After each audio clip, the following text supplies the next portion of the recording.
Bonjour chers auditeurs, je suis heureux de vous retrouver pour cette émission pour laquelle l'invité principal, ici présent, Maxence Écart, vient de rééditer une... c'est la troisième édition ou c'est la quatrième édition de son livre vraiment majeur, Les fondements philosophiques de la démocratie moderne. Et une des raisons pour lesquelles je vous ai invité, Maxence Écart, c'est que lors de la dernière émission, le mois dernier, j'interrogeais Valérie Bugeaud sur, évidemment, son approche critique de la société moderne actuelle. Alors, évidemment, elle a une approche qui est fondamentalement juridique et économiste. Donc, elle dénonce le côté plutocratique derrière les apparences de la démocratie. Et cette émission a soulevé un très grand nombre de questions. Et là, je le dis tout de suite pour les auditeurs qui envoient des questions. Donc, ces questions, vous pouvez les envoyer par courriel à courtoisie@roidecourtoisie.fr. Si ces questions sont nombreuses, ce qui était le cas le mois dernier, toutes n'ont pas pu être évidemment lues à l'antenne, mais toutes ont été remises aux invités et donc certainement il y a eu des réponses. Donc ça c'était pour vous dire, n'hésitez pas à poser des questions. Malheureusement elles se font par courriel, donc il y a toujours un petit décalage et parfois d'ailleurs la question n'est pas lue parce que l'émission a pris un autre cours et le moment où la question arrive, évidemment, ça n'est plus le moment. Mais ces questions sont très importantes. Elles sont importantes parce qu'elles permettent de mesurer l'impact de ce qui est dit. Or, ce qui est dit, donc, dans ce livre, Les fondements philosophiques de la démocratie moderne, donc vous dites, c'est la quatrième édition. Édition des Tilleuls, c'est une petite maison d'édition puisque le précédent éditeur était Pierre-Guillaume de Roux, mais la maison a disparu à la suite du décès de son patron. Et donc là, c'est une petite maison d'édition, mais je dois dire, je suis très heureux et satisfait du produit. Ah oui, en tout cas, c'est un très beau livre, très bien imprimé, et c'est donc un bel objet en plus. C'est ça. Autrement dit, la forme est à la hauteur du contenu. Et voilà. Évidemment, c'est le contenu qui nous intéresse en premier lieu. Et donc, le thème général, c'est la démocratie moderne. Alors, pour commencer, j'aimerais que l'on précise justement le sens d'un certain nombre de noms ou de mots que nous employons instinctivement, finalement, mais sans réfléchir au sens qu'il y a derrière. Et ça, c'est d'autant plus opportun aujourd'hui que nous sommes le dimanche qui célèbre le saint nom de Jésus, donc qui nous rappelle l'importance du nom. Absolument. Oui. Un personnage historique aussi important que Jésus avait justement un nom appelant le sauveur qui rappelait sa mission. Et donc dans ce qu'on pourrait appeler le système démocratique, enfin, il y a vraiment l'emploi de mots qui n'étaient pas employés jadis. Parce que c'est une chose que vous rappelez, vous dites, chez Aristote, chez Platon, on distingue plusieurs fonctionnements de société, enfin, les monarchies, bien sûr, l'aristocratie, les républiques, etc. Mais donc il y avait une sorte de pluralité et une sorte de cohérence d'ailleurs dans toutes ces sociétés. Et aujourd'hui, avec la démocratie, apparaît quelque chose d'une certaine façon radicalement nouveau, mais qui en même temps se présente comme la résurrection de quelque chose d'ancien. Alors, pour en venir à quelques mots, évidemment, le premier, le mot démocratie, c'est un mot étrange. Alors, vous avez raison, quelques généralités avant de répondre à cette question. Il y a une révolution sémantique considérable, pas à l'époque des Lumières. C'est-à-dire que les mots ont changé de sens. Et les difficultés de compréhension que l'on peut avoir sur la démocratie dans laquelle nous vivons, que je nomme démocratie moderne, parce qu'elle a la stature d'une époque, viennent précisément du sens des mots. Alors, c'est le travail du philosophe d'expliquer le sens des mots. Et Platon, dans le dialogue Le Cratyle, nous rappelle que le sens des mots n'est pas l'essentiel. L'essentiel, ce sont les choses que l'on veut étudier. Mais néanmoins, on est obligé d'étudier le sens des mots, sinon on parle dans le vide en quelque sorte. Et donc, dans mon ouvrage, je fais beaucoup d'étymologie et je fais beaucoup d'histoire des mots et des concepts. Et c'est donc ainsi que j'en suis arrivé à la conclusion qu'à peu près tous les concepts clés de la démocratie moderne ont changé de sens par rapport à la philosophie, je dirais, pré-époque des Lumières. Alors, et le mot démocratie est lui-même une exception, puisqu'en fait, le mot démocratie est un mot technique de philosophie politique. Démos, ça signifie le peuple. Étymologiquement, ça veut dire une section de territoire. Donc, c'est le peuple qui habite sur une zone géographique déterminée. Et kratos, ça veut dire le pouvoir. Alors, les spécialistes de l'étymologie grecque discutent sur le rôle de kratos, kratus en grec, kratéros qui veut dire dur. Mais enfin, c'est la signification de la force, si vous voulez, la force au combat et qui donne évidemment le pouvoir. Et donc, la démocratie, c'est le pouvoir du peuple. Et ce sens qui est un sens, je dirais, étymologique, n'a pas changé aujourd'hui. Aujourd'hui, lorsqu'on parle de démocratie, on dit bien que c'est le pouvoir du peuple. Ce qui a changé, c'est qu'est-ce que c'est que le peuple aujourd'hui, et qu'est-ce qu'il était dans l'Antiquité, et qu'est-ce que c'est que le pouvoir, le peuple a-t-il le pouvoir, et c'est toutes ces choses-là qu'il faut étudier. Voyez. Et donc aujourd'hui, beaucoup de gens disent, c'est un peu le titre de notre émission, mais la démocratie est en train de disparaître. Le peuple perd son pouvoir. C'est le discours, c'est d'ailleurs paradoxal de beaucoup de mouvements dits populistes, donc qui se réfèrent au peuple puisqu'ils se disent populistes, et ils disent la démocratie est confisquée. Voyez, c'est ce que disait déjà au début des années 80 Jean-Marie Le Pen, et c'est ce que le vice-président Vance, lorsqu'il est venu en Europe il y a quelques mois, a dit de façon très forte aux dirigeants européens en disant « écoutez vos peuples ». C'est-à-dire que beaucoup considèrent aujourd'hui qu'il y a un décalage entre l'opinion des peuples, des populations, et les dirigeants qui sont censés les représenter et assurer leur souveraineté. Et donc, qu'est-ce que c'est que le peuple ? Et qu'est-ce que c'est que le pouvoir ? Comment articule-t-on ces deux concepts ? Eh bien, c'est toute la difficulté de l'exercice. Oui, absolument. Alors, évidemment, on a le mot démocratie, et il y a la souveraineté du peuple qui est fait aussi partie des mots qui reviennent constamment dans le discours politique. Alors, la souveraineté, c'est un concept qui est relativement moderne, hein, puisqu'en fait, le mot souveraineté vient du bas latin supranus, qui désigne, en fait, dans la chaîne hiérarchique féodale, le suzerain. Et donc, le souverain, c'est le suzerain.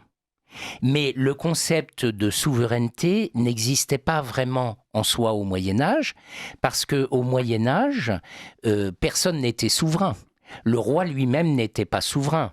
Vous savez, c'est le mot de Sainte Jeanne d'Arc qui dit à Charles VII, vous êtes gentil dauphin, vous allez devenir le lieutenant du roi de France qui est le Christ. Donc, au Moyen-Âge, le roi n'est censé qu'appliquer la loi qu'il a reçue de Dieu. Et évidemment, il applique les détails, il fait ce qu'on appelait à l'époque la loi positive, celle qui était posée par le roi, pour, je dirais, avoir la meilleure application possible des préceptes divins. Oui, mais d'ailleurs, d'une manière plus générale, même en matière de propriété.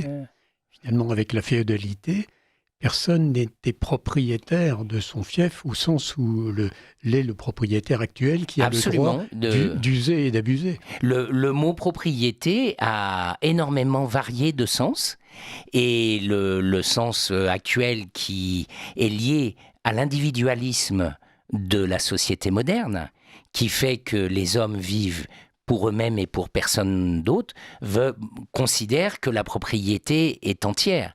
Et régulièrement, évidemment, la législation amène des changements sur ce concept de propriété. Et donc, pour revenir à la souveraineté, que signifie que le peuple soit souverain ? C'est un paradoxe. Ça veut dire que le peuple n'a personne au-dessus de lui. Et ça veut dire que le peuple décrète la loi, dit ce qui doit être fait. C'est ça le principe de la souveraineté populaire. Alors, première contradiction qu'ont relevé tous les philosophes, y compris les philosophes des Lumières, c'est de dire, mais comment, si le peuple est souverain, pourquoi se donne-t-il une loi ? On ne se donne pas à soi-même des lois. Quand on fait la loi, on donne la loi pour les autres, pas pour soi-même. Or, incontestablement, dans le concept de la démocratie moderne, le peuple se donne à lui-même une loi. Qu'est-ce que cela signifie ? Oui, d'où la notion d'état de droit. D'où la notion d'état de droit. Qui est une notion nouvelle, finalement. Qui est une notion tout à fait nouvelle. La notion même d'état est une notion nouvelle, puisque vous savez que cette notion date en fait de l'époque de Machiavel. Enfin, d'après les historiens de la philosophie, on considère que les premières occurrences du mot sont dans les écrits de Machiavel, et ça a été beaucoup repris à l'époque de Richelieu. Et en fait, l'État, c'est la société civile indépendamment de ses obligations vis-à-vis de l'Église. À l'époque de Machiavel, c'était les princes italiens qui voulaient s'affranchir de la tutelle papale. Et à l'époque de Richelieu, c'était le roi de France qui faisait alliance avec des princes protestants pour affaiblir les Habsbourg. Et donc, pour qualifier, si vous voulez, cette nouvelle forme politique qui consistait en un royaume qui était désormais indépendant de l'autorité ecclésiastique, eh bien, on a appelé ça l'État français. C'est les premières occurrences du mot. Maintenant, ça peut être pour le mot, mais je pense que le concept d'État, du moins là, je me réfère à Félix Konieczny, qui était un historien polonais un peu spécialiste du Moyen-Âge. Il analyse, par exemple, ce qui s'est passé au moment de la conversion de Vladimir. Alors, Vladimir, et pour lui, justement, la conversion du prince, donc le passage à une société christianisée d'une certaine façon, oblige à sortir des sociétés claniques pour passer à une forme supérieure de société avec la notion d'un bien commun qui n'est plus le simple bien du souverain. Qui n'est plus la propriété de la famille souveraine, bien entendu. Et donc, pour Konieczny, ce qui fait vraiment la supériorité des sociétés avec le concept d'État, c'est la suppression de la vendetta, c'est-à-dire le fait que la violence légale soit le propre du souverain et ne soit plus le propre de chaque chef de clan. Alors, ça révolutionne la situation de justice, parce que si vous voulez, dans une société clanique, tu m'as tué un bonhomme, je te tue un bonhomme, c'est juste. La loi du talion, donc cette société est parfaitement fonctionnelle et fonctionne toujours aujourd'hui. Il y a un grand nombre de sociétés claniques. Bon. Mais ça représente un état de développement des sociétés quand même assez rudimentaire. Et au moment de la conversion de Vladimir, donc les évêques sont allés le trouver en l'expliquant que justement, si un meurtre avait été commis, c'était à lui à châtier le meurtrier. Et alors il dit, mais il ne m'a rien fait. Effectivement, le meurtrier ne fait rien au chef, mais il fait, il nuit au bien commun, et donc il y a une sorte d'accès à un concept de bien commun supérieur. Voilà, de justice supérieure. Voilà, supérieur au bien du clan. Dont le gardien est le souverain. Et donc ça, c'est en ce sens-là que Nietzsche dit c'est l'Église qui, dans un grand nombre de sociétés, a fait émerger le concept d'État. Alors, je pense que tous les historiens de la philosophie ne suivent pas forcément cette opinion-là, mais peu importe, puisque comme le dit Platon, peu importe le sens des mots, ce qui compte, ce sont les choses. Et ce qui est important, c'est que l'État aujourd'hui est souverain, mais c'est quand même le peuple qui est souverain devant l'État. Et l'État est censé représenter le peuple. Or, tous les philosophes, et tous les philosophes des Lumières, que ce soit Machiavel, que ce soit Montesquieu, que ce soit Rousseau, tous disent que le peuple est incapable de gouverner. C'est une réalité, ça. Nous le savons bien, d'ailleurs, que le peuple est incapable de gouverner. Le peuple ne saura pas choisir sur un programme d'armement, sur un programme de satellite. Tout ça, ce sont des questions de spécialistes. Le peuple ne pourra pas prendre les bonnes décisions économiques, passer les bons traités avec les autres nations voisines. Tout ça, on sait que ça requiert des talents qui sont le propre d'une certaine élite, qui est formée pour ça. Donc tout le monde est d'accord pour dire qu'en soi, le peuple ne gouverne pas. Donc que signifie le fait qu'il soit souverain et qu'il se donne à lui-même une loi ? Eh bien, je crois avoir montré dans mon livre que ces concepts qui sont très puissants, et ne croyons pas que la démocratie ne soit pas un système politique très élaboré, très fin et très, très admirable quelque part, ces concepts trouvent leur cohérence dans une métaphysique sous-jacente. Quelle est-elle ? C'est un grand mot, métaphysique sous-jacente, mais il faut bien parler des choses. Ce que je crois avoir montré dans mon livre, c'est qu'on ne peut pas résoudre les contradictions de la démocratie si on ne voit pas que la démocratie est le régime politique d'une certaine vision du monde. Quelle est cette vision du monde ? Tous les philosophes des Lumières ont adhéré à un mouvement philosophique. Alors ils y ont adhéré plus ou moins explicitement, mais je refais l'histoire de cette adhésion dans mon livre. Ils ont adhéré à un mouvement philosophique très ancien en fait, qui date du début de la philosophie et qu'on appelle l'épicurisme. L'épicurisme, Épicure était un philosophe qui vient à une petite centaine d'années après Aristote. Et que nous dit Épicure et son disciple Lucrèce, puisque les écrits d'Épicure nous sont transmis par Lucrèce, bien il nous dit que la nature est un tout et qu'il n'y a rien en dehors de la nature et que cette nature est en mouvement. Et donc, l'épicurisme va un peu disparaître, si vous me passez cette expression, des écrans radars pendant l'apogée du christianisme, puisque Épicure, en fait, considère que les dieux n'ont aucune part dans la nature. Et donc, il n'y a pas de loi divine que les hommes devraient suivre. Je disais tout à l'heure que le roi était d'abord un juge chargé d'appliquer la loi donnée par Dieu à la société. Eh bien, pour Épicure, cela n'a pas de sens. Il n'y a pas de loi dans la nature. La nature est le fruit du hasard. Épicure est un atomiste, donc il considère que le monde est composé de petites particules, les atomes. Alors, on pourrait détailler ça, mais ça nous emmènerait un peu loin. Et il considère que tout est en mouvement. Alors, la philosophie des Lumières a été un peu plus loin en disant que cette nature est en mouvement, mais en mouvement de progrès. Et Darwin a donné à cette philosophie une sorte d'onction scientifique, puisque Darwin explique que les espèces ont progressé dans l'histoire et vers un plus parfait. Parce que cette idée de progrès n'est pas du tout chez Lucrèce. Cette idée de progrès n'est pas chez Lucrèce. C'est-à-dire qu'il y a une nature. Il y a une nature, il y a un mouvement, il y a un progrès technologique, mais basique, je dirais, puisque les hommes ont découvert la charrue, le métal et ce genre de choses, mais il n'y a pas de véritable concept de progrès. Alors, y compris de progrès moral. Y compris de progrès moral, puisque la moralité d'Épicure est très particulière, et c'est ce qui a fait son succès, c'est que si le monde est un tout, et qu'il n'y a rien en dehors du monde, c'est-à-dire pas de Dieu, pas de vie éternelle, pas de tout ça, eh bien, la seule chose qu'il faut faire, c'est profiter de l'instant présent.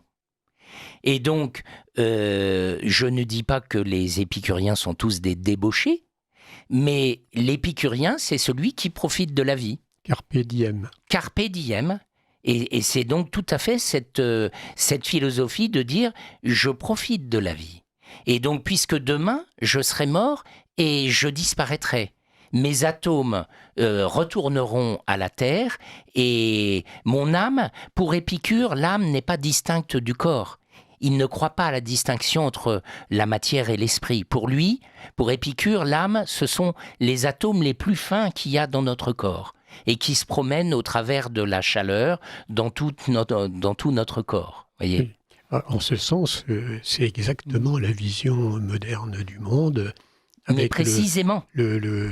L'esprit étant, disons, le résultat de l'agitation des neurones. Exactement. Donc aujourd'hui, nous sommes tous épicuriens. La différence par rapport au XVIIIe siècle... Alors, nous sommes tous épicuriens, sauf ceux qui rejettent cette philosophie. Mais je veux dire, le monde dans lequel nous vivons est un monde épicurien. Voyez, et ce qui est nouveau d'ailleurs, c'est que les gens s'en revendiquent explicitement. Voyez, les grands philosophes connus aujourd'hui, qui sont très intéressants à lire, hein, les André Comte-Sponville, les Luc Ferry, tous ces gens qui vendent des dizaines et des dizaines de milliers de livres, ils nous expliquent que le monde est un tout, qu'il n'y a pas de monde surnaturel qui se rajouterait au monde tangible dans lequel nous vivons, et que la seule chose qui vaille, c'est de profiter de la vie. Et quand ils vont un peu plus loin, c'est le cas de Luc Ferry, ils disent, vous pouvez trouver au fond de vous-même des valeurs transcendantes, que sont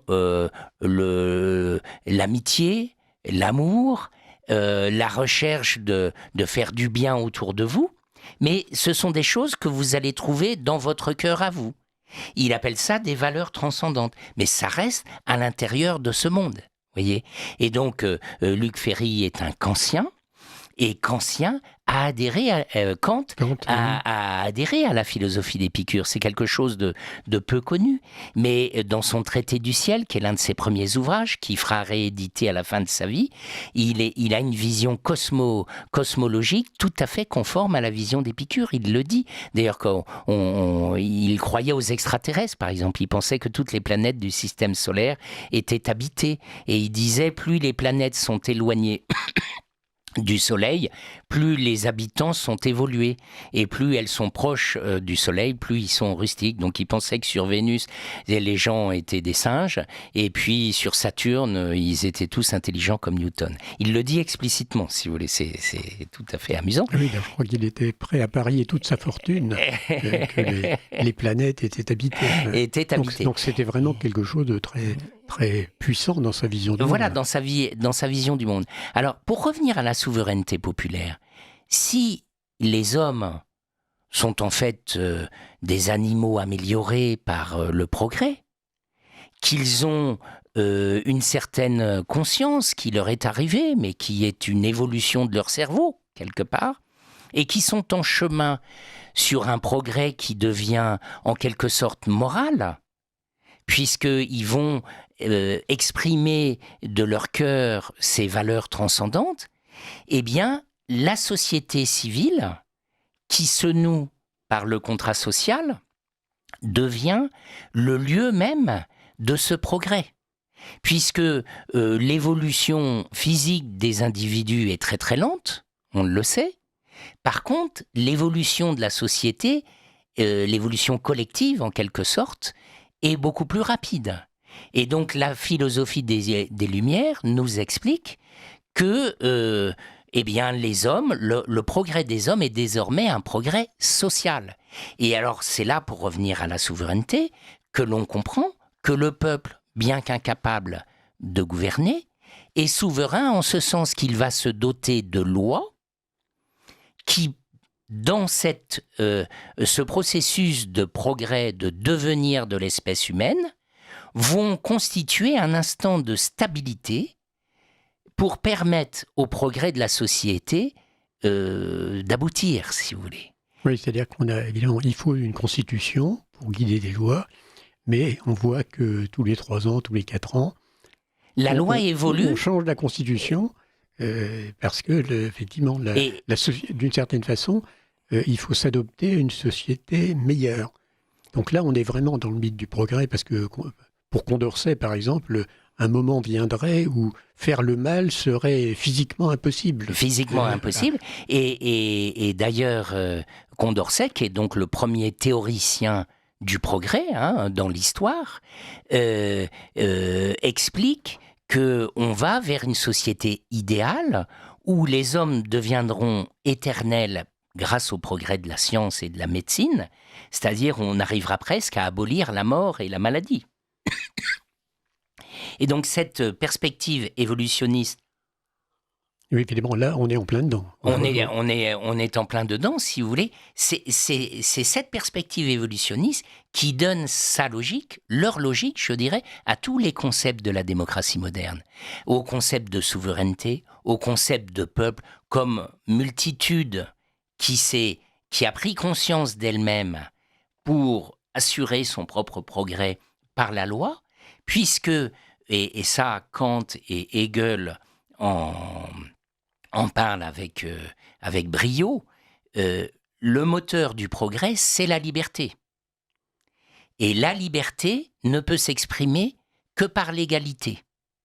Et c'est parce que la démocratie prône l'égalité de tous les citoyens, qui sont par définition différents, mais qui sont égaux devant la loi, un homme, une voix.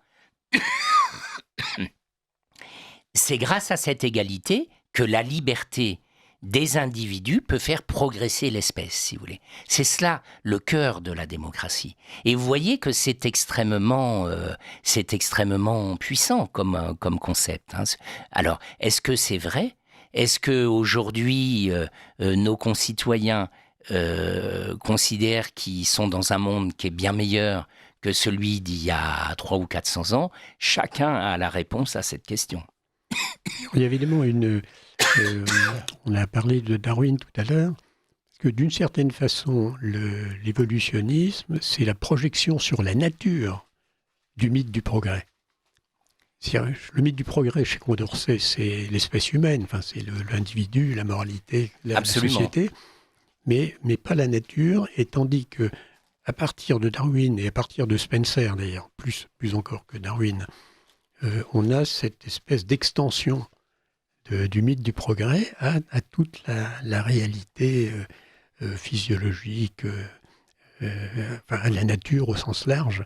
Et donc là, c'est là où on a le mot nature change profondément de sens par rapport à ce qu'il était dans l'Antiquité.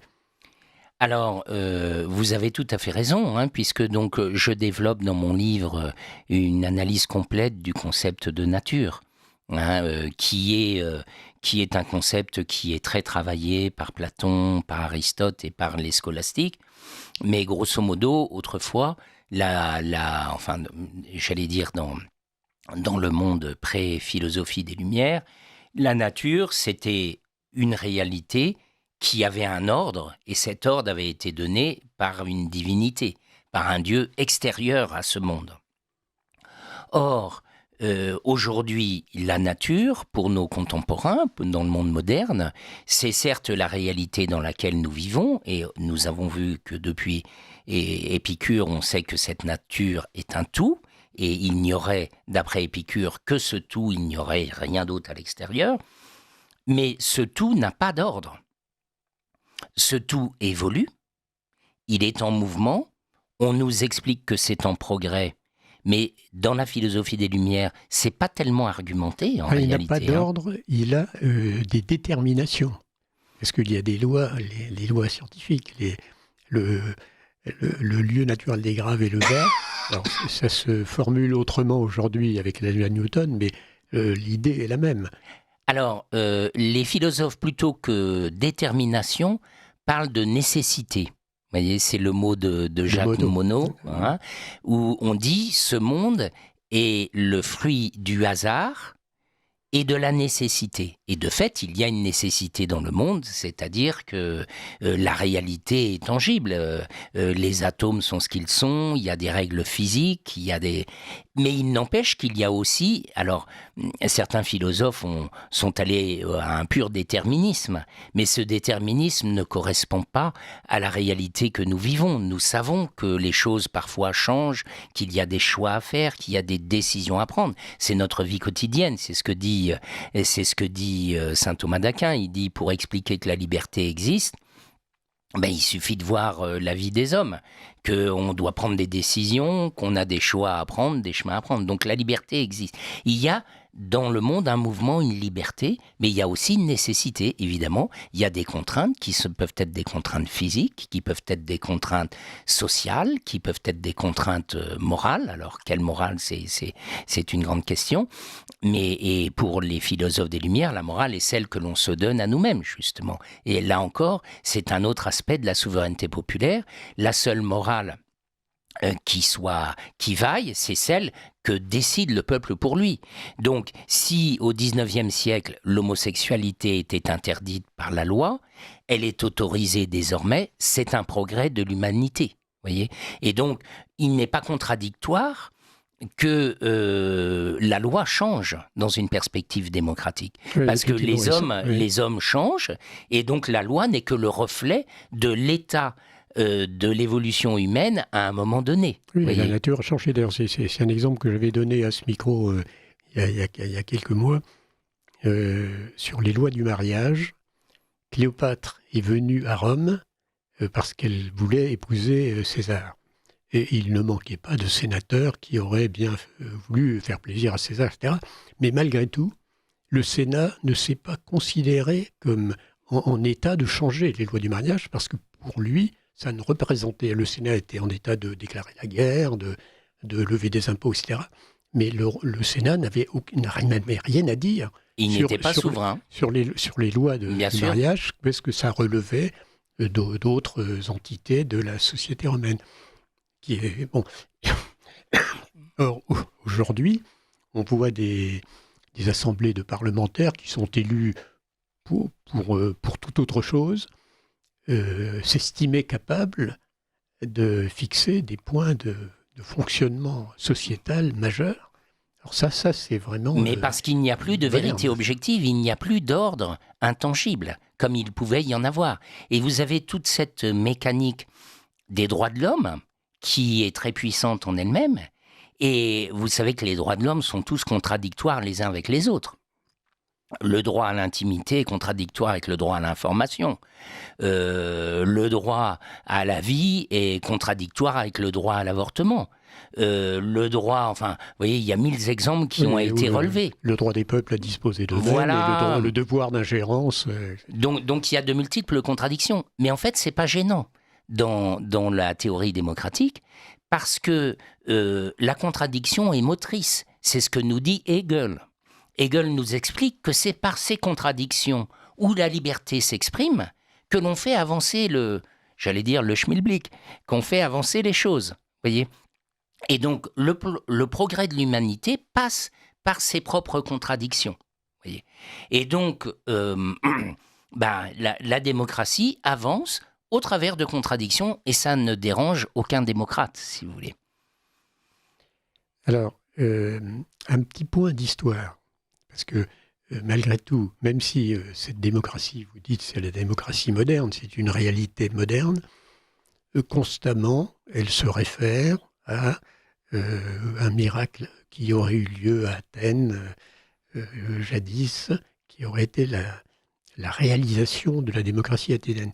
Alors, là, dans votre livre, vous montrez bien que la réalité historique de ce qu'on appelait la période démocratique à Athènes n'a n'a rien à voir avec ce que nous appelons aujourd'hui les sociétés démocratiques. Alors, est-ce que vous pouvez... Alors, c'est très intéressant d'étudier l'histoire de la démocratie athénienne, d'abord parce que tout le monde s'y réfère, bien entendu, mais il y a beaucoup d'éléments à y prendre. Alors d'abord, qu'est-ce que c'était que la démocratie athénienne ? Vous savez qu'à Athènes, au IVe siècle avant Jésus-Christ, il y avait environ 400 000 citoyens.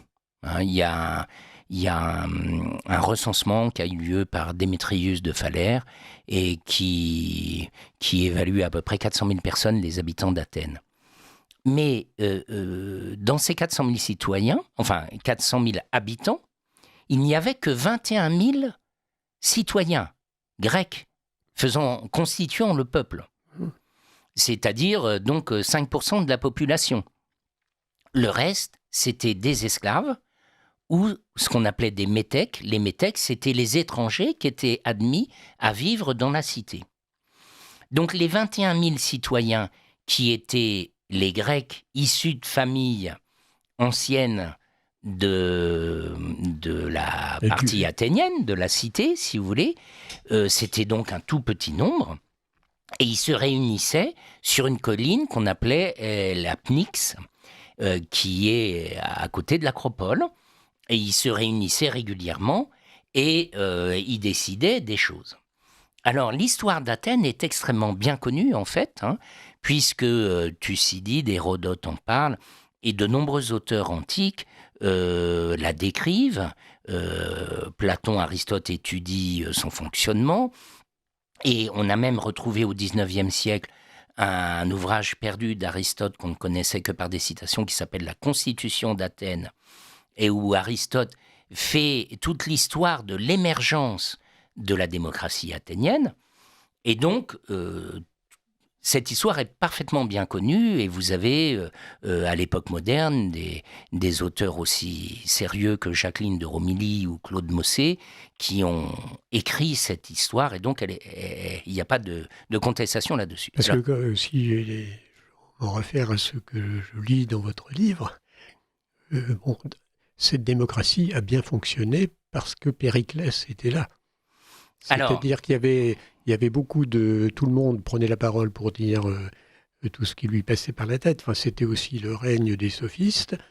Mais ça a pu fonctionner, enfin, d'après ce que j'ai compris, pour deux raisons. D'une part, parce que politiquement, il y avait un orateur qui surclassait tous les autres et donc qui, par ses effets de tribun, l'emportait quand il fallait décider. Et la deuxième raison, c'est que il y avait des mines d'argent dans le massif du Laurion qu'on pouvait, qu'on a pu exploiter et qui ont donné une monnaie de référence qui a circulé un peu partout, qui a permis le développement du commerce, etc. Et donc on a des raisons économiques, stratégiques et militaires par la force de la marine athénienne qui explique que justement cette démocratie ait eu une très grande influence. Alors, il faut bien voir que ça a duré assez peu longtemps, hein, la démocratie athénienne. D'abord, c'est arrivé très progressivement, et puis ça a duré en soi 150 ans, et l'apogée de la démocratie, ça a été effectivement la période de Périclès.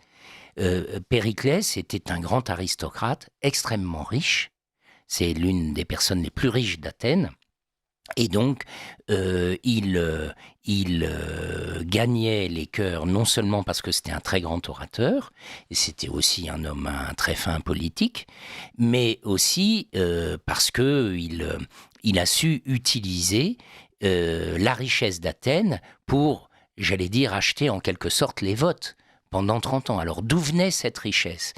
Vous avez évoqué les mines du Laurion, où travaillaient 20 000 esclaves. Hein, il devait y avoir quand même pas mal d'accidents du travail. Hein. Mais donc, il faut savoir que ces mines d'argent du Laurion représentaient à peu près 65% du budget d'Athènes. C'est donc absolument considérable, si vous voulez. Ensuite, un deuxième élément du pouvoir d'Athènes, c'est que la Grèce a de tout temps été sous la menace de l'Empire perse. Et bien avant Périclès, alors que la démocratie était en train d'émerger, vous avez eu un stratège qui s'appelait Thémistocle et qui était tout à fait visionnaire et qui a dit « on va utiliser l'argent des mines du Laurion pour construire des galères, voyez, et donc des bateaux de guerre en fait. Et donc chaque année, il donnait, je crois, 10 talents, donc c'était un poids d'argent assez considérable, à chacune des grandes familles, enfin à une famille athénienne, pour qu'elle construise un vaisseau de guerre. Et ça a duré comme ça pendant de nombreuses années, plusieurs décennies, à tel point que Athènes s'est retrouvée à la tête de 200 trières. Et lorsque Xerxès, l'empereur perse, a attaqué la Grèce, toutes les cités grecques se sont réunies pour essayer de se défendre. Vous avez le fameux épisode de Léonidas aux Thermopyles, avec ses 300 hoplites qui ont retardé l'immense armée perse, qu'on évalue à... certains auteurs parlent d'1 million de soldats, mais c'était plus probablement 300 000, mais c'était quand même énorme si vous voulez. Et puis, ils sont arrivés et ils ont ravagé, évidemment, toute l'Attique. Et là, les cités grecques ont réuni une flotte de 400 trières, mais dont la moitié était athénienne. Et Thémistocle, avec beaucoup d'astuce et de talent, a provoqué la flotte perse, qui était à peu près du double de vaisseaux, on pense entre 600 et 800 trières perses, dans le détroit de Salamine, et les a décimés. Et a donc sauvé la Grèce, si vous voulez. Et donc, les Athéniens, qui étaient donc, comme ils sont situés au centre de la mer Égée, ils étaient une puissance militaire maritime très importante, la plus importante de toutes les cités grecques. Eh bien, après cette bataille de Salamine, les autres cités grecques ont demandé à Athènes de les protéger. Et c'est ce qu'on a appelé l'hégémone. Et donc, les cités grecques versaient un tribut qu'on appelait le phoros, qui avait été fixé, je crois, par Aristide le Juste, et donc qui constituait un trésor énorme. Et parce que la menace perse continuait à durer, si vous voulez. Et donc, au début, je crois que le trésor de la Ligue était conservé à Samos, il me semble, mais c'était trop proche de la Perse. Et donc, Périclès, lorsqu'il est devenu stratège, a dit écoutez, ce trésor est en danger, je vais le rapatrier à Athènes. Et donc, il a rapatrié tout l'or de la Ligue à Athènes. Il a commencé à refaire tous les temples de l'Acropole que nous connaissons, le Parthénon, tout ça à grands frais. Alors les cités grecques lui ont dit mais vous utilisez notre argent pour embellir Athènes, qu'est-ce que c'est que ça? Et ils lui ont dit mais c'est normal parce qu'on a déjà sauvé le monde grec, donc c'est normal qu'on utilise le trésor pour se renforcer et tout ça.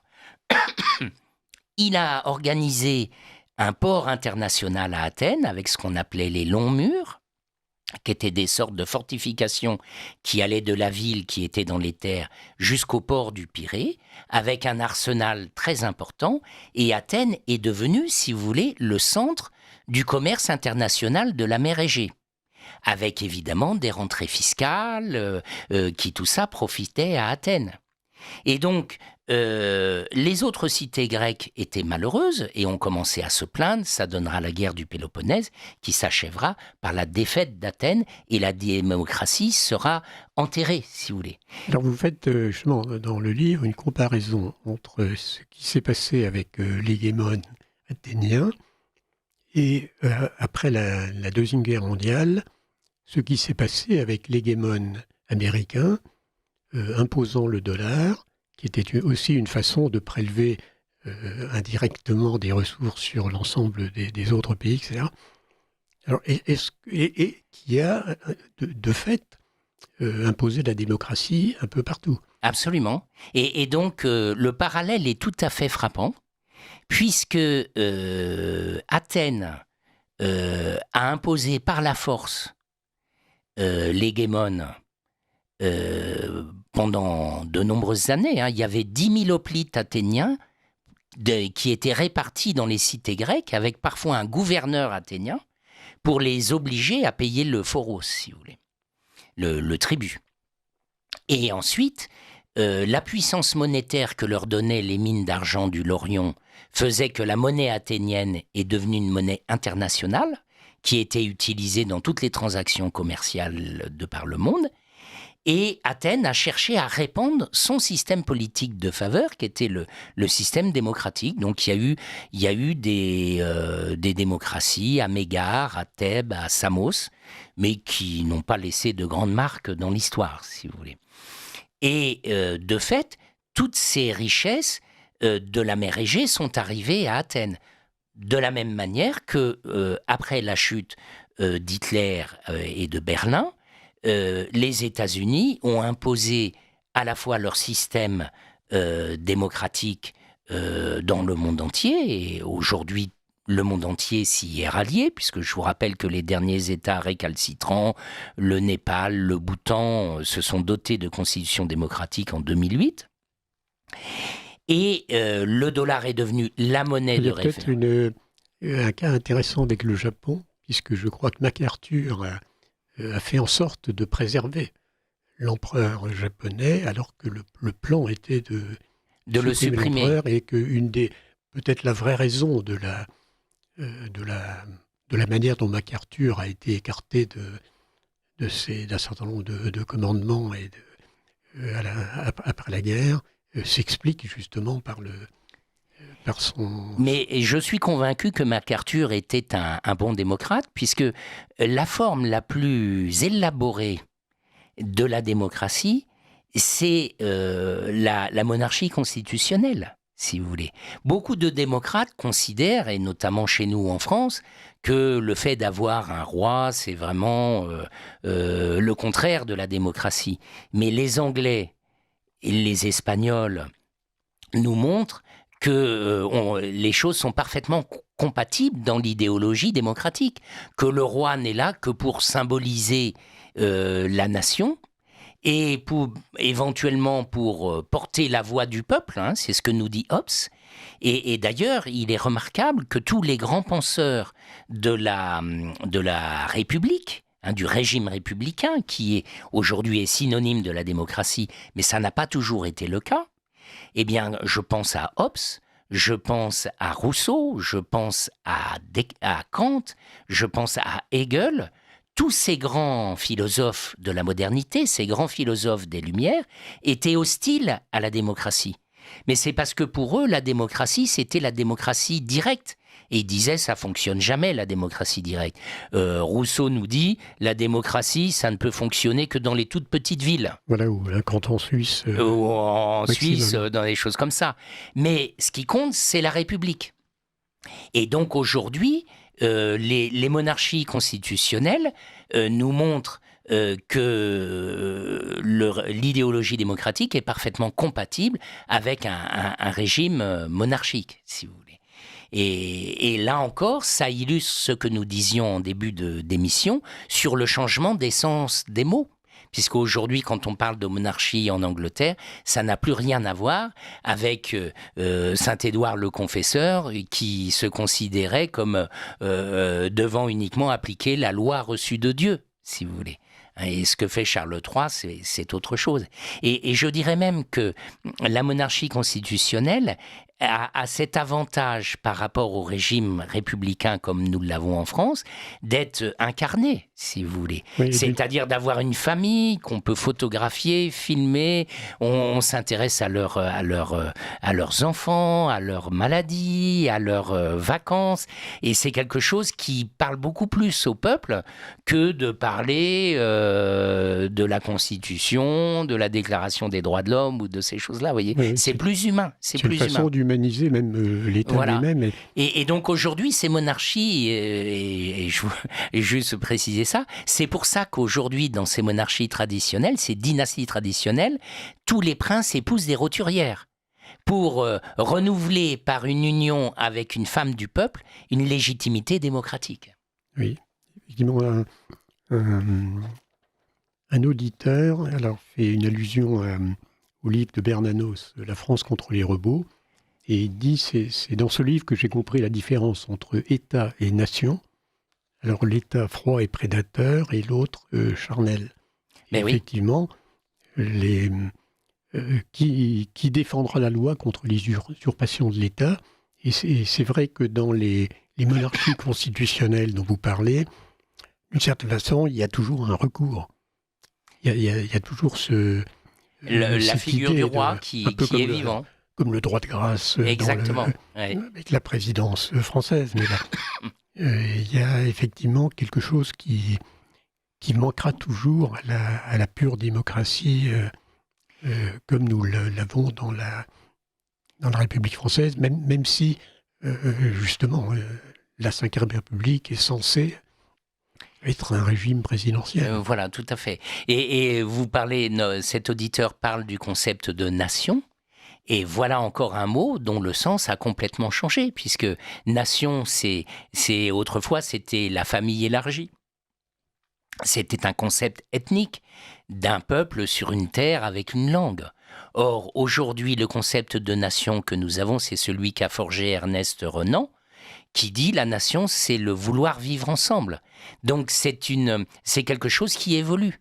Donc, ça ne pose aucun problème, par exemple, à prôner une immigration massive pour alimenter les forces de travail d'une nation qui serait vieillissante, si vous voulez. C'est ce que nous prône un peu l'administration européenne aujourd'hui. Ça ne pose aucun problème puisque la nation, c'est un vouloir vivre ensemble qui va évoluer dans le temps et qui donc n'a aucune caractéristique ethnique ou religieuse ou géographique particulière. Et le rôle de l'élite est précisément de fixer la direction dans laquelle exactement. La nation va évoluer. Exactement. Donc, voilà le sens des mots qui changent tout le temps et c'est la difficulté. Justement, si on se réfère à l'exemple athénien, est-ce que aujourd'hui, avec la fragilité de l'hégémone américain, on n'est pas en train d'arriver à une situation où il y aurait basculement et où il y a un recul de la démocratie? Alors, l'histoire athénienne a mal fini, puisque la fin de l'histoire à Athènes, à l'époque de Périclès, en fait, on payait 25 000 fonctionnaires étaient payés sur fonds publics. L'Assemblée du peuple se réunissait 40 fois par an, ne décidait rien. Il y avait de multiples affaires juridiques. C'est l'époque ce que les Sophocle appelle les abeilles, c'est-à-dire des gens. Parce que les gens, quand ils faisaient un procès et qu'ils gagnaient le procès, l'amende était reçue en partie par eux. Donc c'était devenu un métier de faire des procès. Et donc, il y avait une judiciarisation de la vie politique et de la vie tout court. Et donc, cette société était clairement décadente. La démocratie athénienne, c'était pas du tout le paradis terrestre, faut pas croire ça. Et donc, quand Philippe de Macédoine est arrivé avec son armée, il était le seul à décider, il faisait tout, Athènes n'a pas résisté et le monde grec est devenu macédonien, si vous voulez. Qu'est-ce qui va se passer chez nous? Je n'en sais rien. Les événements d'hier avec l'enlèvement d'un gouvernant par une autre nation, la nation américaine, qui a fait enlever le président Maduro au Venezuela, Est-ce un recul de la démocratie ou un progrès ?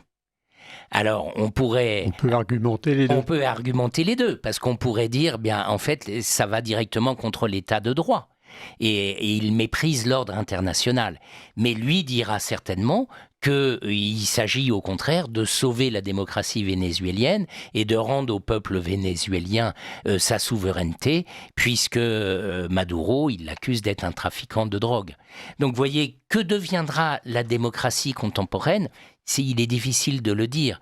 Ce que je constate pour ma part, c'est que de plus en plus de gens considèrent que l'idéologie du progrès doit être mise en question.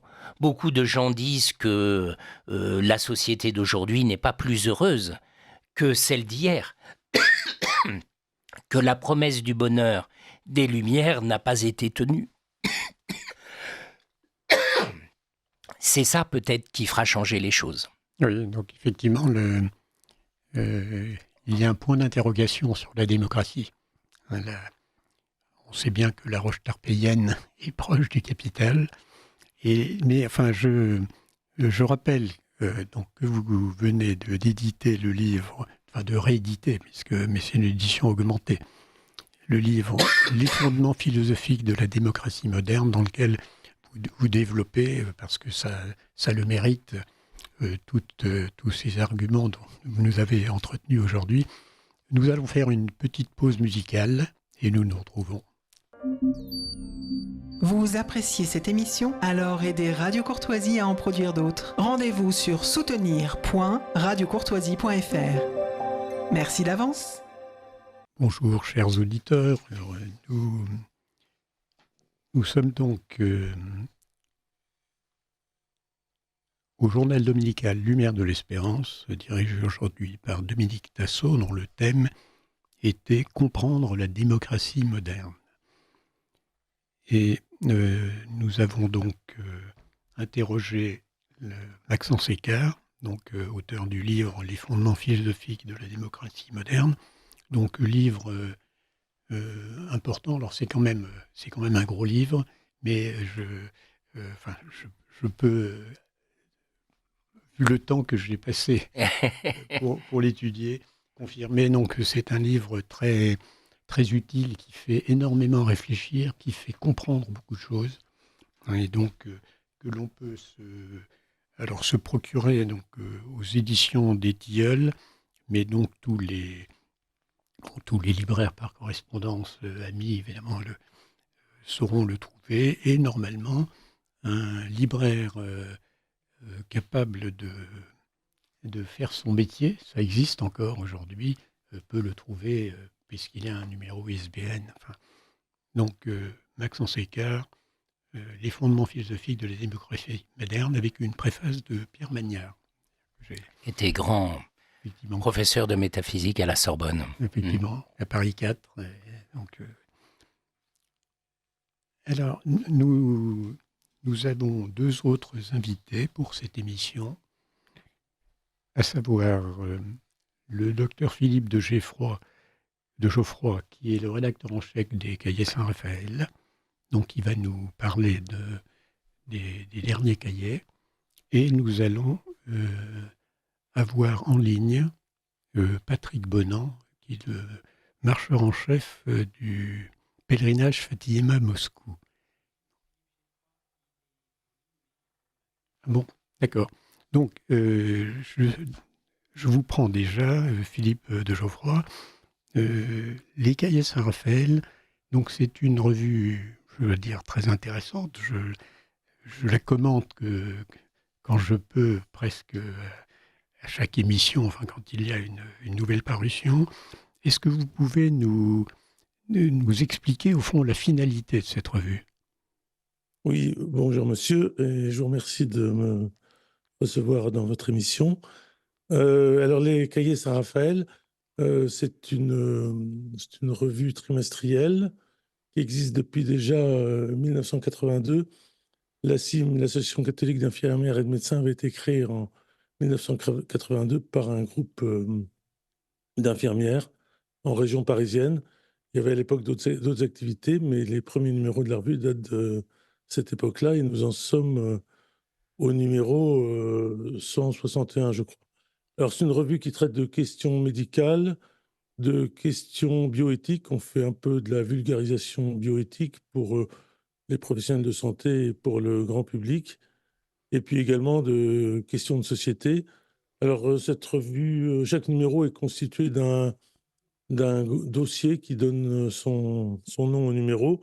Par exemple, le numéro qui va paraître là au début du mois de janvier, qui doit être imprimé et en cours d'envoi, on traite des questions de la dépendance pour les personnes âgées. Ensuite, il y a un article en général de bioéthique de l'abbé François Knitel. Alors là, c'est plus philosophique, un peu plus compliqué. Il est auteur d'ailleurs d'un livre remarquable qui s'appelle 20 leçons de bioéthique au service de la vie, que je recommande. Puis après, il y a des brèves concernant l'actualité. Il y a quelquefois des sujets un peu plus généraux. Je sais que moi, j'ai écrit récemment un article sur la question de la malbouffe, qui est quand même une question d'actualité. C'est pas très bioéthique, mais question d'actualité. J'ai écrit également un numéro pour expliquer le problème des cellules souches pour le grand public, parce que les cellules souches, c'est quelque chose qui est de plus en plus utilisé, et avec des gros problèmes éthiques dans certaines indications. Ensuite, il y a des recensions de livres, et puis surtout, dans chaque numéro, on fait un article à propos de la mission Rosa Mystica aux Philippines, qu'on évoquera, je pense, également tout à l'heure. Voilà donc un peu ce que c'est que la revue des Cahiers Saint-Raphaël. Et je voulais dire que ces numéros à thème me paraissent chaque fois très intéressants. Enfin, bon, je, on croit toujours connaître un peu la médecine au sens général, parce que tout le monde est confronté à la médecine ou à la pharmacie, etc. Mais je dois dire que j'apprécie énormément chaque numéro, parce que ces thèmes vous donnent la possibilité d'accéder à des auteurs qui ne seraient pas dans le paysage, et c'est à la fois important parce que ce sont des gens compétents, et en même temps parce qu'on voit qu'ils partagent une certaine vision de la médecine, ce qui est quand même un point faible. Là, on parlait de l'état froid dans la démographie moderne tout à l'heure, mais je pense qu'aujourd'hui, on peut parler de médecine froide dans les systèmes hospitaliers modernes. Enfin, peut-être même la disparition du colloque singulier entre le médecin et le patient. Enfin, qu'est-ce que vous en pensez, vous, Philippe de Geoffroy? Euh, oui, effectivement. Après, on aborde les choses quelquefois de façon même un peu plus large que strictement la médecine, parce que là, par exemple, on parle de la question de la dépendance. La dépendance, c'est quand même un sujet de société, et c'est un sujet qui est lié un peu à l'évolution du mode de vie. Moi, j'habite au Pays Basque depuis 28 ans maintenant. Et la question de la dépendance, même ces dernières 30 années, je l'ai vu évoluer. Autrefois, les gens âgés vivaient à la maison. Moi, j'ai connu encore, quand je suis arrivé là-bas, des familles où il y avait les trois générations qui vivaient dans la même maison. Vous aviez les grands-parents qui restaient à la maison pendant que les parents allaient travailler au champ, et les grands-parents s'occupaient des petits-enfants. Tout le monde y trouvait son compte. Les grands-parents pouvaient voir leurs petits-enfants, les petits-enfants avaient des contacts privilégiés avec leurs grands-parents. Et puis ça, c'est quelque chose qui est un petit peu en train d'évoluer, de disparaître. Maintenant, on est dans une société, même toujours dans la campagne là où j'habite, où les ménages, c'est petit pavillon avec 3 chambres, 2 voitures, 2 enfants, les 2 parents qui travaillent, et puis ben, les gens âgés qui avaient encore un peu de leur utilité dans la société. La piété filiale ayant tendance un peu à se dissoudre, ben, ils sont envoyés à l'EHPAD où ils ne servent plus à rien, et on pourrait même parler d'une certaine forme d'apartheid en fait, hein. Maintenant, les petits vieux, on les met ensemble à l'EHPAD, et puis très gentiment, comme ils ont du mal à marcher, ben, on les met dans une chaise roulante parce que ça va plus vite pour les déplacer, et tout est comme ça. Et je pense que c'est quand même une grosse une grosse dégradation. Voilà, je vous parle de ça parce que c'est le sujet qu'on aborde dans le prochain numéro. C'est-à-dire, C'est pas strictement la médecine, mais enfin, c'est quand même lié. Voilà. est-ce qu'on ne crée pas une dépendance, euh, justement, par la façon dont on gère la dépendance? Ah bah oui, cette histoire de chaise roulante que je vous raconte, c'est une très belle façon pour aggraver la dépendance, effectivement, oui. Et après, il y a aussi un autre élément. Il y a dans cette revue, il y a dans ce numéro, il y a une animatrice d'EHPAD qui va nous expliquer un petit peu les façons dont on s'occupe des gens âgés pour essayer parce qu'il faut les occuper. Ils sont tous ensemble dans ces grandes salles à manger, sur leur chaise roulante, devant des postes de télévision qui braillent. C'est pas ça qui va les faire évoluer beaucoup. Et donc, il y a des espèces d'activités, mais qui, quelquefois, sont un petit peu, quand même, un peu abétissantes. Enfin bon, la jeune personne qui intervient dans la revue et qui s'est occupée de ça essaie d'élever un petit peu le niveau, mais moi, ça m'est arrivé, il y a un établissement où je travaille, où il y a une maison de retraite associée, et c'est ça m'est arrivé quelquefois de traverser les salles où étaient tous les gens âgés, ça donne pas très, très envie. J'espère échapper à ça, mais alors le problème, le problème de la dépendance, c'est qu'il y a 2 façons de disparaître, soit d'un coup brutalement, et c'est pas ce dont rêve, le chrétien, soit, par dégradation progressive de certaines fonctions, mais avec conservation des fonctions vitales. Et ça, ben, ça évolue un jour ou l'autre vers la dépendance. Alors la dépendance, il y a 2 façons de l'aborder. Il y a autant que possible le maintien à domicile, c'est-à-dire que le maintien à domicile, ça veut déjà dire que la personne n'est plus autonome, qu'il y a besoin d'intervenants extérieurs. Et puis à partir d'un certain niveau, qui peut dépendre de beaucoup de facteurs, notamment d'un facteur financier, à partir d'un certain niveau de dépendance, quand le maintien à domicile n'est plus possible, eh ben, il n'y a pas aujourd'hui beaucoup d'autres solutions que l'EHPAD. Certaines familles remarquables gardent leurs personnes âgées à la maison, même dans des lits médicalisés jusqu'au bout, mais c'est pas possible forcément pour tout le monde. Enfin, voilà, je vous parle de ça parce que, encore une fois, Voilà, c'est le numéro qui vient, mais ce sera le prochain numéro. Et juste avant d'en terminer avec votre intervention, un petit mot sur la mission Rosa Mystica qui va avoir lieu le mois prochain.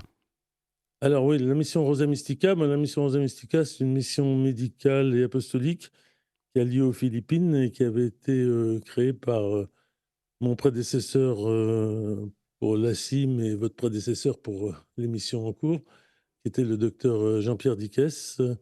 Il était parti faire une tournée de conférences en Asie, et avec l'abbé Daniel Couture, qui était le supérieur d'Asie de la fraternité Saint-Pédis, ils ont en 2004 concocté cette mission. Enfin, ils ont commencé à y réfléchir, et la première a eu lieu en 2007. Et au mois de mars prochain, nous allons faire la 19e mission Rosa Mystica, c'est-à-dire qu'il y en a eu tous les ans. Pendant la période du Covid, c'est un peu cafouillé, mais on a réussi à rattraper le retard. Donc, c'est une mission médicale, parce qu'on part à une 30-40 professionnels de santé pour apporter des soins dans un pays où 90% des gens meurent sans avoir rencontré un médecin de leur vie. Et puis, c'est également une mission apostolique. D'abord, apostolique auprès des volontaires eux-mêmes. L'abbé Couture avait voulu que cette mission soit un petit peu comme une retraite. Donc, il y a des prédications, il y a une messe quotidienne. Et puis également, bien entendu, mission apostolique auprès des Philippins, un petit peu comme les missions de Saint-Louis-Marie Grignon de Montfort ou du Père Maunoir. C'est-à-dire qu'on a un prêtre américain là-bas qui s'appelle l'abbé Pfeffer, qui a appris le langage local et qui a un talent très particulier pour, devant des gens qui n'ont jamais entendu parler de religion, leur faire la religion catholique dans la langue locale, le visaïa, en 10 minutes. Je ne sais pas comment il fait, parce que je ne comprends pas le visaïa, mais c'est quelque chose d'assez exceptionnel.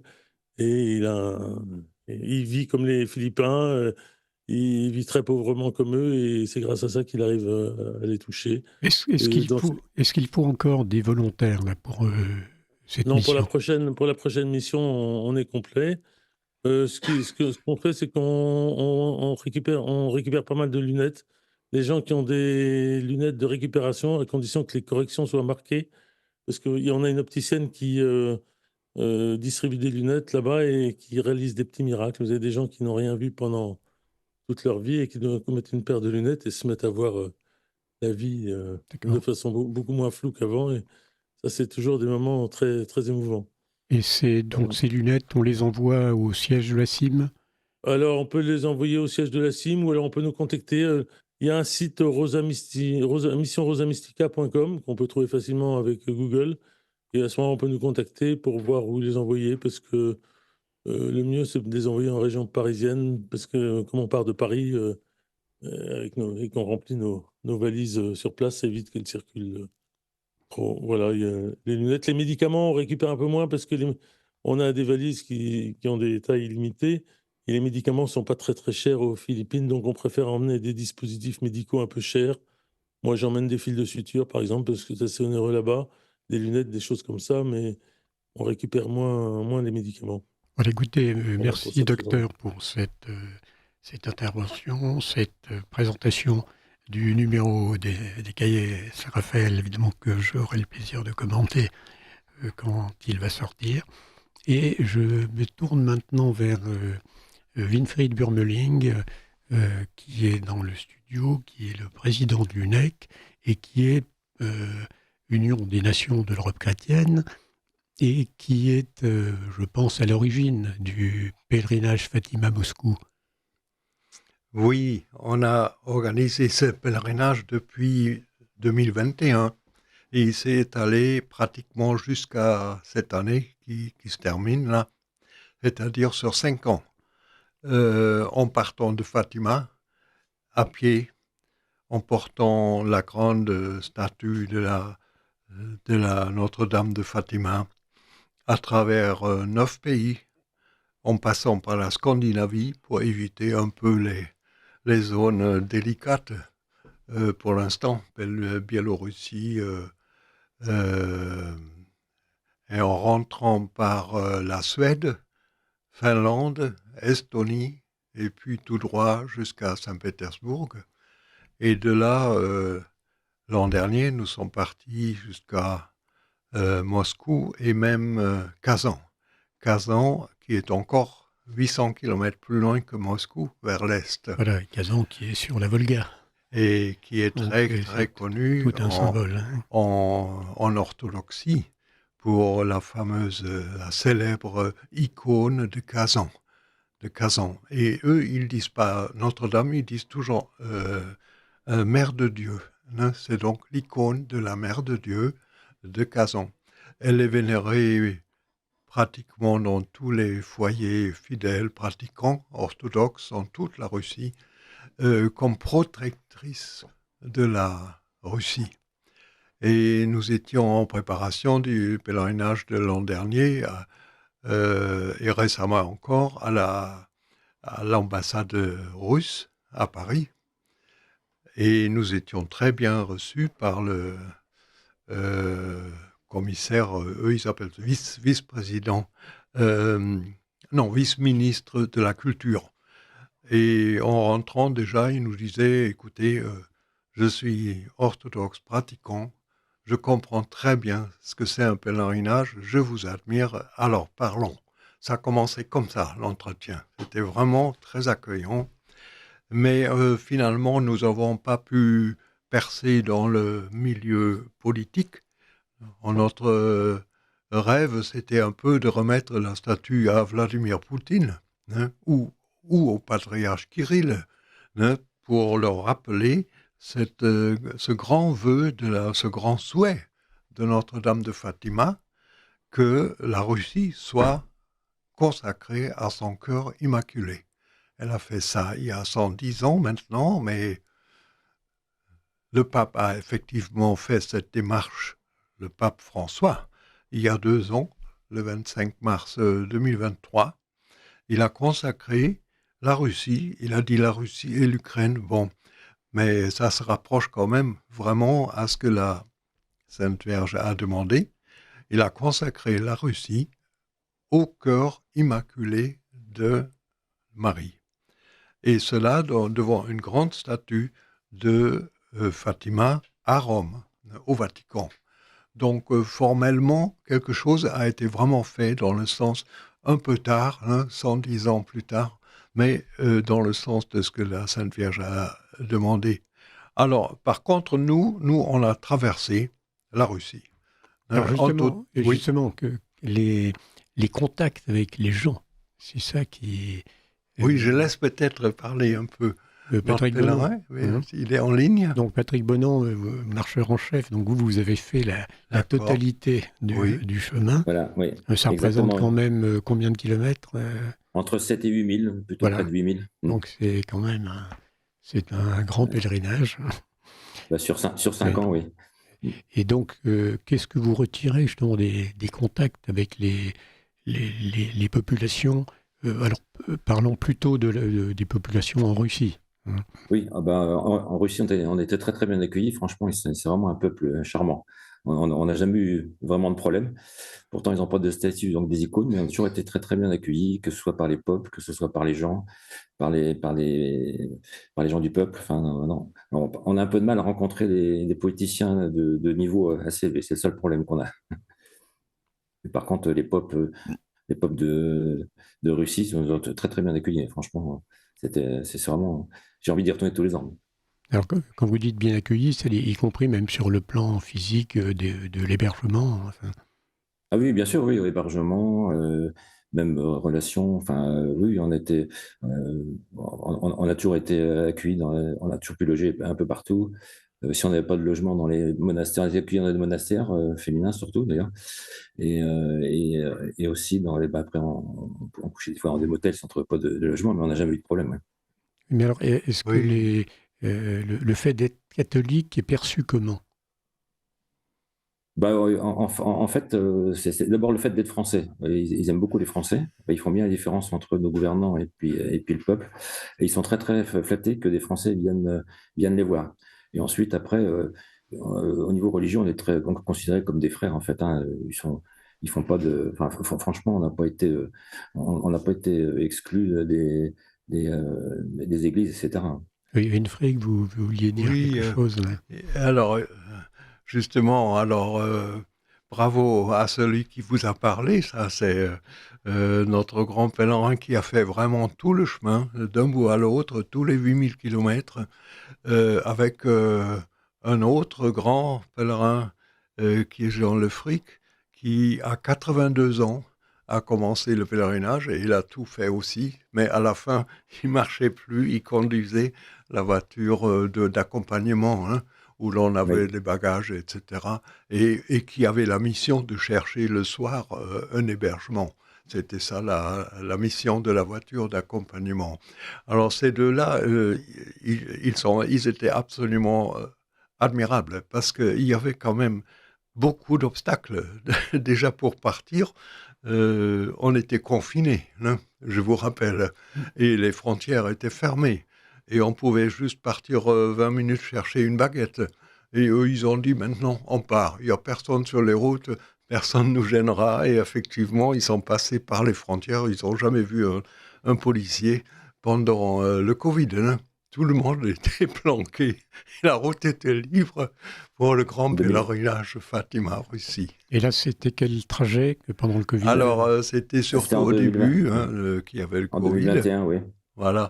Mais à la fin, il m'a dit, en Russie, ça devient un pèlerinage de luxe. On est tellement bien reçus, certains popes, ils téléphonent au suivant, 25 km plus loin, et tu prépares la maison de pèlerins, ils arrivent demain soir. Donc, c'était vraiment une grande surprise qu'on était si bien accueillis en Russie. Alors, est-ce qu'on peut y voir peut-être un signe annonciateur d'une future conversion? Oui, en vérité, nos pèlerins, ils ont beaucoup souffert de cette séparation entre les orthodoxes et les catholiques. L'accueil était tellement chaleureux, mais dès qu'il y avait question de foi, par exemple la statue de la Sainte Vierge, certains monastères orthodoxes ne voulaient pas qu'on la dépose dans la chapelle, vous voyez. Non, vous ramenez ça dans votre chambre. Voilà.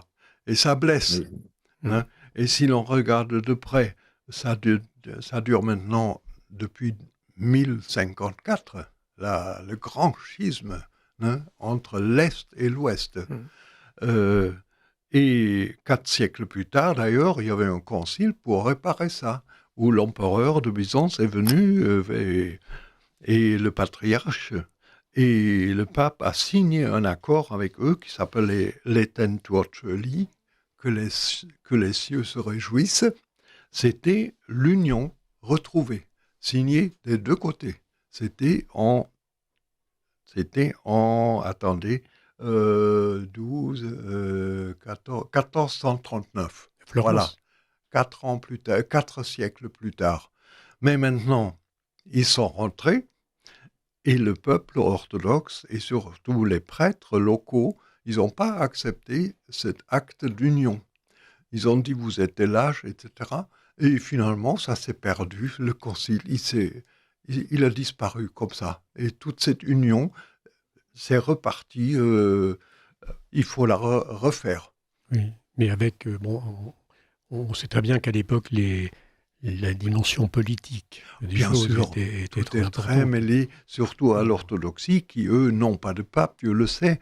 Donc ils s'accrochent un peu au pouvoir du monde. Il faut bien se structurer humainement. Voilà. Mais évidemment, cet accueil que vous avez eu en Russie est quand même un signe d'espoir, parce que dans le monde orthodoxe, la Russie représente une très très forte proportion. Mais je crois aussi les jeunes générations.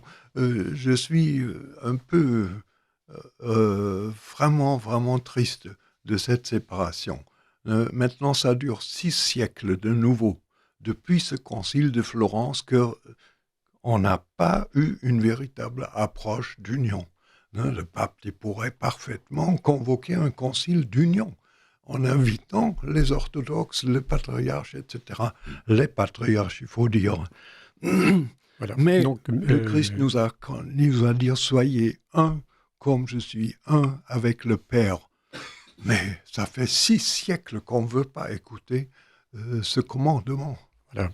Donc merci Winfried Meuling et Patrick Bonan pour ce rappel important du pèlerinage. Quelques annonces. Justement, il y aura un pèlerinage sur les traces des Christéros. Donc, vous savez que 2026, c'est le centenaire de 1926, la révolte des Christéros. Donc, un pèlerinage au Mexique du 6 avril au 17 avril, qui sera, alors, bien sûr, qui passera par Mexico et Notre-Dame de Guadeloupe, mais l'essentiel des étapes concerne les villes et les régions qui ont été marquées par la révolte des Christéros. Ce pèlerinage est organisé par l'agence L'Espérance, que vous pouvez me contacter. Et il y aura un aumônier qui est un membre de la fraternité Saint-Pierre, donc qui fera l'accompagnement spirituel.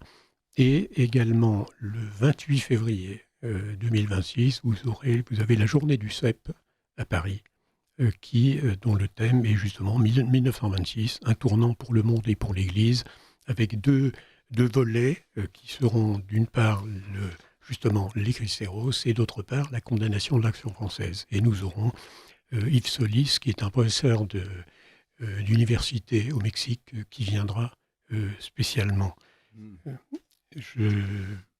Autre annonce, le CEP justement sort une série de vidéos, Restaurer les fondations, un point de vue catholique sur les origines.